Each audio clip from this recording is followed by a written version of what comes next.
Ces derniers mois, vous avez peut-être goûté aux joies, si on peut dire, des réunions par vidéoconférence. Elles sont devenues une habitude dans de nombreuses entreprises, mais voilà, elles utilisent beaucoup de bandes passantes, ce qui met notre réseau Internet sous tension. Laurent Van Neberg. Un couloir blanc, tout ce qu'il y a de plus ordinaire. Pourtant, vous êtes ici au centre d'un carrefour numérique important. Côté droit, il y a les entreprises télécoms. Côté gauche, derrière ces portes, des sociétés qui cherchent à booster leur connectivité. Alors aujourd'hui, la majorité des réseaux sont, j'ai envie de dire standards, se tournent autour des 100 gigabits par seconde. Ça représente plus ou moins 50 films en haute qualité streamés par seconde. Et aujourd'hui, ce type d'infrastructure va permettre de quadrupler cette présence sur le marché. Faire un apéro connecté, regarder un film en streaming, depuis le confinement, les connexions Internet chauffent.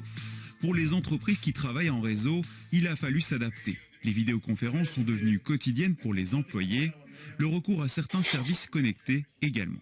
On utilise la connexion Internet qui commence à la maison, mais aussi ça va vers une connexion centrale, par exemple des applications qu'on utilise pour servir nos clients ou à la collaboration, on met des fichiers en centrale, des choses comme ça. Et ça demande du bande passante. Dans ce data center, l'un des 30 que compte la Belgique, on connecte en fibre optique. Vitesse de circulation de l'information, 220 000 km/s. On est entre Paris, Londres, Amsterdam et Francfort. Et dans ce carrefour, il y a beaucoup de fibres optiques. Et avec ce fibre optique, on peut avoir beaucoup de bandes passantes qui est très important pour l'économie digitale.